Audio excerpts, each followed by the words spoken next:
So, am I immune to not using violence for the wrong reasons? No. And in this clip, I'm going to show you the last time I used violence. I chose to use violence in a situation that didn't warrant it. Before I get to that, please subscribe, please share the channel, please hit the notification bell, and make your comments. That's what makes this channel really work. And I'm just shocked at the growth, how quickly it's happening. I'm appreciative of it.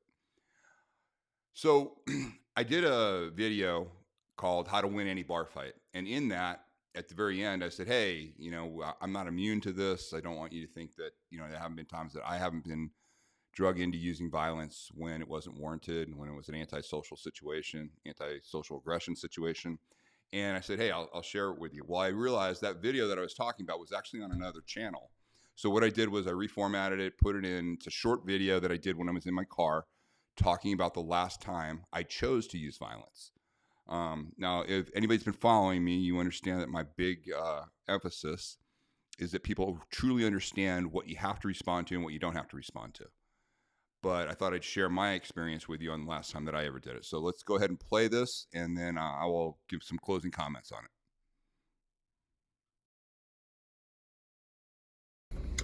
Hey, everybody. So again, we talk a lot about asocial violence versus antisocial aggression. The post that I did the other day on Conor McGregor, we talked a little bit about that. I figured I'd share a personal story. When I was about 27, I came back from working in South America, and I was hanging out in San Diego with some friends. I was driving around. I had a road rage incident. We were in, bumper to bumper traffic. Nobody could move. And I was a couple inches ahead of this guy, and I pulled into the lane in front of him. And for some reason, he got in his head that I was there to, steal his space or pull ahead of him. He was really pissed off. I thought it was funny. My two buddies in the back thought it was funny, and we made faces towards him, kind of through the rearview mirror, and I was, blowing him kisses, anything that would just get him more agitated, because I just thought it was funny. I'm 27. He really gets mad, and we think it's, again, we still think it's funny, but he inches his car around. He inches his car, for the next 10 minutes until he's literally in front of me, pulls in front of my lane, and then he stops. And he gets out of the car, door opens up, and I'm like, oh yeah, I was totally ready, figured I'd jump out of the car and I'm going to just go after this guy. I jump out of the car. My friend in the back yells, gun. I recognized right at that point, I had jumped out and just gone right towards the car, and I was in basically a fatal funnel. There was really no place. I had cars on either side of me. There was really no place for me to look for cover.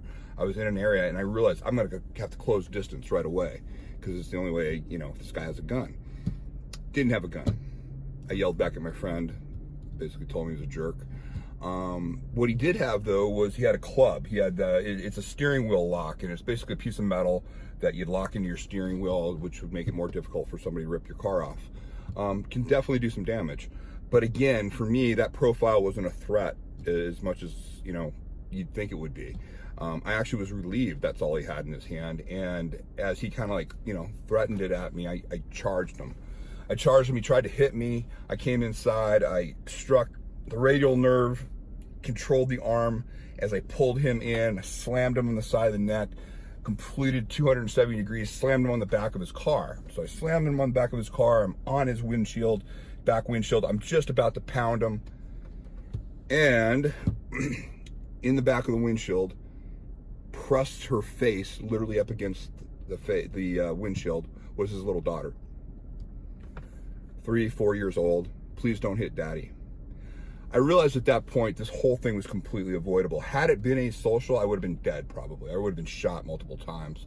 Completely avoidable. I anticipated, I made it happen. It was completely on me that I agitated this guy to the point to where he reacted that way. And I could have turned an antisocial aggression situation truly into asocial violence. It was a real learning time for me, and it's the last time I've ever participated in antisocial aggression. So that's the difference. One situation, if somebody's coming at you and you have no choice and you have no way out, you're gonna have to take action. I had choice. I didn't use it. and I almost paid the price. And again, I still to this day can't get that little girl's face out of my head. You know, I couldn't believe this idiot was doing this with a little girl in the back of his car. Anyway, so take it for what it's worth. That's my definition, and that was my defining moment when it came to antisocial aggression, asocial violence.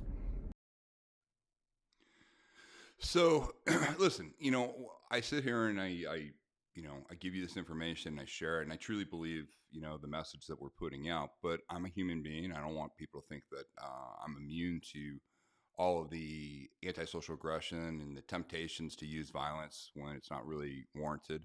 Luckily, I've quelled that for the last, almost 30 years now. So I don't do that anymore. Um, and I've had a much better life, you know, with that situation. There's a situation I fast forward from 27 to late 30s, and I had a very different situation with my oldest son in the car at one point, and I'll probably share that in the future with everybody. But listen, the situation I came back from, there's a couple things I just want to elaborate on. One, I just come back from South America. I thought, shit, I survived a combat zone down in South America. People were trying to actually do real violence to us down there. I'm back in San Diego in my hometown. Everything's easy, safe. I could let my guard down. I can not take a threat seriously. I can maybe play with the idea of using violence because it's not real. I let the comfort of being home in a non-combat environment. And what I mean by that, where people aren't definitely shooting at us, and that there's not illegal activity going on, and we're not in the zone that I was in, monitoring things down there. I was very different down there, very vigilant. Never would have provoked anything like that on the street or in a car. But I come home and I let all that go because I think, I had the fallacy that I thought I was safe. So I hope this is a little bit instructive for people, and that you recognize, again, don't take the bait.